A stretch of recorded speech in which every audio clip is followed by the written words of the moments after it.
उस गांव में भोलनाथ और सुशीला नाम का एक गरीब लकड़हारा दंपति रहता था।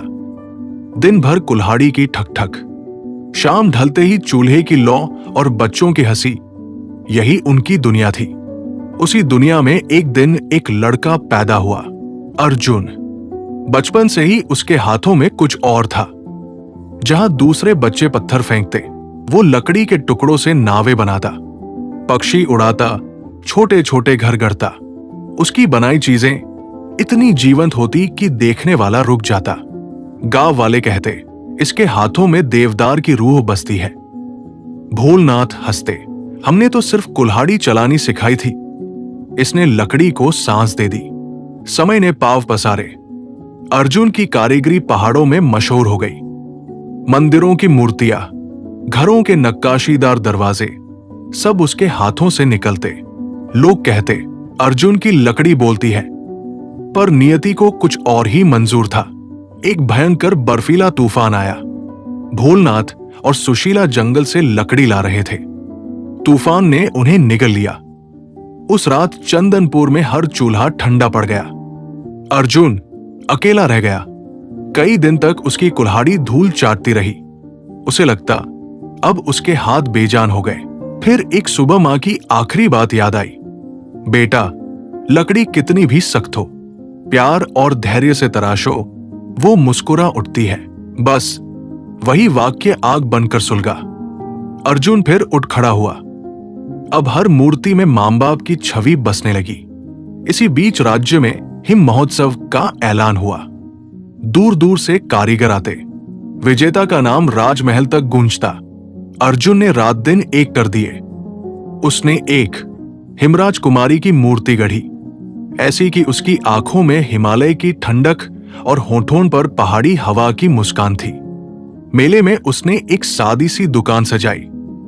उसी मेले में राज्य की युवराज कुमारी सावित्री साधारण वेश में घूमने आई थी। राजसी ठाठ से उबकर वो हर साल भेष बदलकर आम लोगों में खो जाती।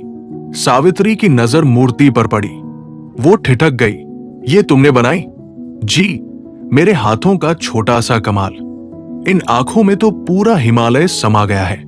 मुझे ये मूर्ति चाहिए। अर्जुन मुस्कुराया, मेरी मूर्तियां गांव वालों के लिए है। राजकुमारी जी। सावित्री चौंकी, तुम्हें कैसे पता? जो नजर इतने स्नेह से देखे वो राजमहल में ही पैदा होती है। सावित्री हंस पड़ी, मूर्ति खरीदी और लौट गई। अर्जुन ने इसे मजाक समझा, लेकिन सावित्री लौटती रही, कभी चाय के बहाने, कभी मूर्ति देखने के बहाने। धीरे धीरे उसकी सादगी में उसका मन डूब गया। एक दिन झरने किनारे अर्जुन लकड़ी चुन रहा था। सावित्री बिना बताए आ पहुंची। अकेले हो? लकड़ी मेरी साथी है, मुझे कभी अकेला नहीं छोड़ती। सावित्री की आंखें गहरी हो गई। अर्जुन, मुझे तुमसे कुछ कहना है, बोलो। मैं तुमसे प्यार करती हूं। जानती हूं, हमारे बीच ऊंच नीच का पहाड़ है, पर मैं उसे पार करना चाहती हूं। अर्जुन की आंखें नम हो आई। ये हो नहीं सकता। तुम राजकुमारी हो, मैं लकड़हारा। तुम्हारा महल, तुम्हारी मां, तुम्हारा राज्य, कोई मुझे स्वीकार नहीं करेगा। मैं सब मना लूंगी। मेरे लिए तुम मेरे दिल के राजा हो। अर्जुन का मन गले लगाने को मचा, पर डर ने रोक लिया। मुझे वक्त दो। मुलाकातें बढ़ी, प्यार गहरा हुआ। बात गांव तक पहुंची। ताने शुरू हुए। महल में रानी को खबर लगी, तुम राजकुमारी हो, तुम्हारा विवाह किसी राजकुमार से होगा। उस लकड़हारे के ख्वाब छोड़ दो। मां, मैं अर्जुन से प्यार करती हूं। अगर नहीं मानी तो मैं उसे गांव से निकलवा दूंगी। सावित्री ने अर्जुन को सब बताया। अर्जुन ने कहा, मैं तुम्हारे और परिवार के बीच नहीं आऊंगा। नहीं, हम साथ लड़ेंगे। रानी के दुष्ट सलाहकार करंदास ने अफवाह फैलाई। अर्जुन ने जादू से राजकुमारी को वश में किया है। एक रात भीड़ उसके घर के बाहर जमा हो गई। जादूगर, गांव छोड़। अर्जुन ने दरवाजा खोला। मैंने कोई जादू नहीं किया, मैं तो बस लकड़ी को प्यार करता हूं। भीड़ नहीं मानी। तभी घोड़ों की टाप सुनाई दी। सावित्री घोड़े पर सवार आ पहुंची। जो अर्जुन को छुएगा, मुझे जवाब देना होगा। उसकी आवाज में इतना दम था कि भीड़ बिखर गई। अर्जुन ने उसे गले लगाया। ये सब मेरे कारण हो रहा है, शायद मुझे चले जाना चाहिए। नहीं, हम लड़ेंगे। अगले दिन सावित्री रानी के सामने अड़ी। मां, मैं अर्जुन से शादी करूंगी, रोकेंगी तो महल छोड़ दूंगी। रानी ने गहरी सांस ली। ठीक है, एक शर्त, अर्जुन साबित करे कि वह राजकुमार के लायक है।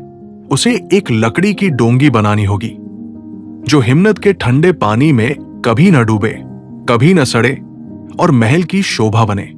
7 दिन अर्जुन ने हामी भर दी। दिन रात मेहनत शुरू। सावित्री रोज हौसला बढ़ाती। करनदास ने साजिश रची। उसने तांत्रिक को पैसे देकर रात में डोंगी तोड़ने भेजा। 3 रात लगातार डोंगी टूटी। अर्जुन टूटने लगा। चौथी रात सावित्री के भरोसेमंद मित्र वीरेंद्र ने तांत्रिक को पकड़ लिया। करनदास का नाम खुला। रानी ने उसे कैद कर लिया, पर शर्त नहीं हटाई। छठी रात अर्जुन को सपना आया। एक बूढ़ा साधु बोला, हिमनद के किनारे एक चमकता देवदार का तना है, उसकी लकड़ी अमर है। उसे डोंगी में मिला। सुबह अर्जुन हिमनद पहुंचा। बर्फ के बीच सचमुच एक तना चमक रहा था।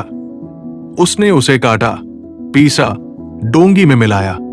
7वें दिन डोंगी तैयार हुई, इतनी सुंदर कि सूरज भी शर्मा जाए। पानी में तैरती रही, बर्फ में रखी तो न सड़ी। रानी ने डोंगी हिमनद में डलवाई। वो तैरती रही। रानी के पास कोई बहाना न बचा, पर करनदास ने आखिरी चाल चली। उसने अफवाह फैलाई, डोंगी में काला जादू है। भीड़ फिर उग्र हुई।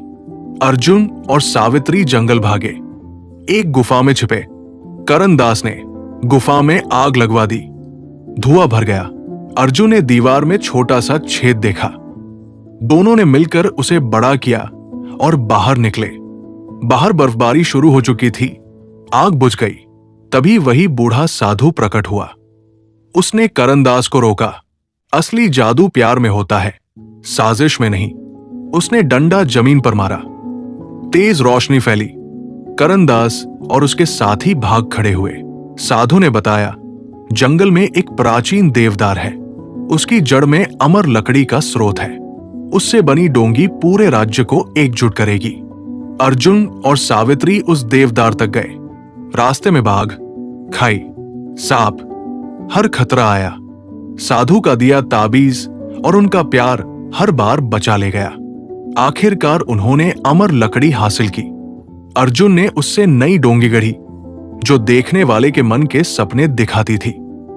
इसे एकता की डोंगी नाम दिया। राज्य के बीचों बीच रखा गया। डोंगी ने ऊंच नीच मिटा दी। रानी ने सावित्री और अर्जुन का विवाह स्वीकार किया।